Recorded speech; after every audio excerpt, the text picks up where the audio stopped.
রাস্তার উপর দিয়ে পানি উঠে গেছে, রাস্তা দিয়ে পানি সব মাছ সব চলে যাচ্ছে, আমাদের কিছুই করার নেই। রাস্তাঘাট সব ভেসে গেছে, ডুবে গেছে, পানি আর পানি, কিছুই করার নেই আর।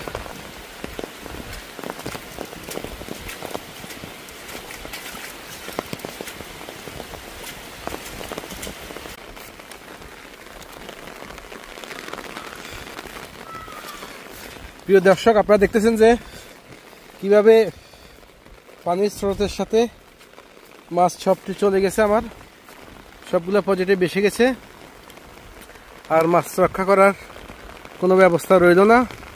কেন আপনারা দেখতেছেন চতুর্থ যদি এভাবে বেসে যায় তাহলে আর কিছু করার থাকে না।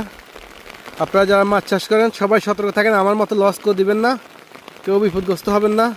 আমার লক্ষ লক্ষ টাকার মাছ চলে গেছে। আপনারা দেখতেছেন যে আমার মানে অসহায় অবস্থা পড়ে আছি, আমি কিছুই করার নেই আর। সবগুলো অবস্থা খুবই খারাপ। দেখছেন কিভাবে মাছটা যাচ্ছে, আমার সকলগুলো প্রজেক্ট বেসে গেছে পানিতে, সবগুলো ডুবে গেছে, রাস্তাঘাট যা আছে সবগুলো বেসে গেছে। এখানে কারো হাত নাই, প্রাকৃতিক দুর্যোগ, আল্লাহ আল্লাহ করবেন সবাই, এছাড়া আর কোনো উপায় নেই। সবাই আল্লাহর কাছে বলেন, দেখেন শেফা পান কিনা।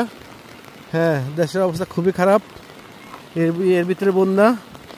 হ্যাঁ, পানি কিভাবে ঢুকতেছে বাংলাদেশের আমি বুঝতে পারতেছি না, এত পানি কি কোত্থেকে আসতেছে। প্রিয় দেশবাসী, দেখেন আপনারা সবাই দোয়া করবেন, আমার সকল মাছের প্রজেক্ট বেশে সব চলে গেছে, মাছ খালে বিলে এবং হাটে বিভিন্ন জায়গাতে চলে গেছে আমার মাছ সবটি। আমার মাছের প্রজেক্টের অবস্থা খুবই খারাপ অবস্থা।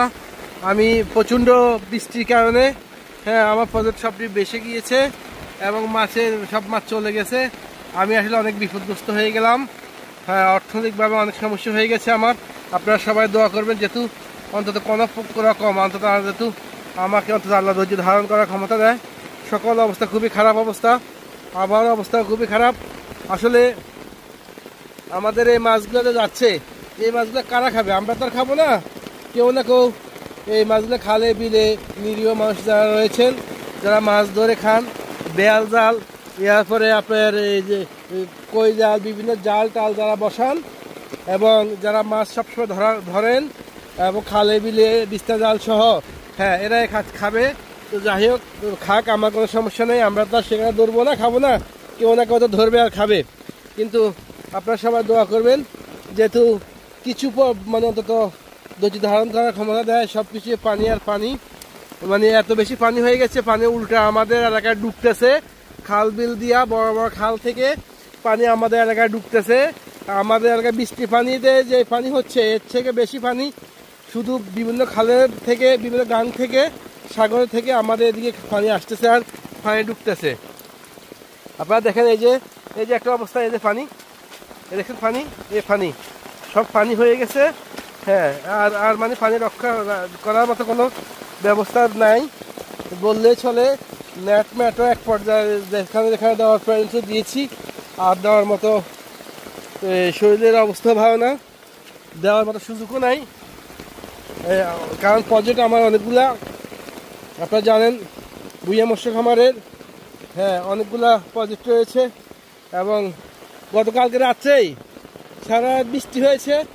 আমি ভাবিনি যে মাছ চলে যাবে, এখান থেকে মাছ চলে গেছে, প্রচুর মাছ এখান থেকে মাছ চাষ চলে গেছে। আপনারা দেখতেছেন এই যে পানি, অটালিকা পানি হয়ে গেছে, খুব বিপদগ্রস্ত অবস্থা রয়েছে। সবাই দোয়া করবেন এবং আপনারা যারা মাছ চাষ করেন, যাদের পক্ষে সম্ভব, তারা অন্তত মাছ রক্ষা করার চেষ্টা করেন।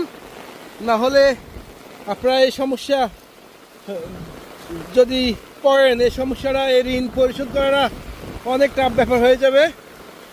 আপনারা দেখতেছেন যে অনেক খারাপ অবস্থা রয়েছে, অনেক জায়গাতে বেসে গেছে, কিছু করার নেই আর বললেই হয়।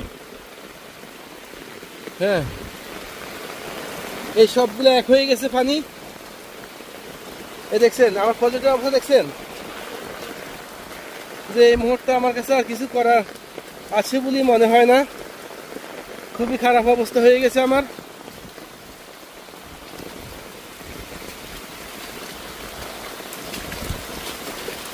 এই দেখ সবগুলো সমান হয়ে গেছে।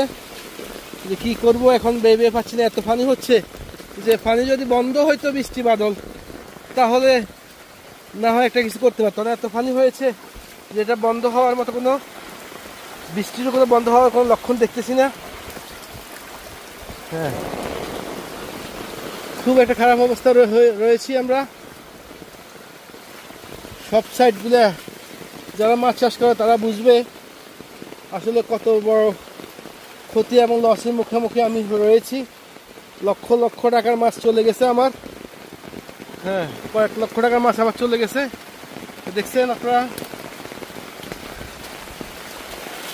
আমরা ঋণ করে ব্যবসা করি, মৎস্য খামারে যারা রয়েছি। দেখছেন আমার সবগুলো মাছের পুকুরের প্রজেক্টের সমস্যা।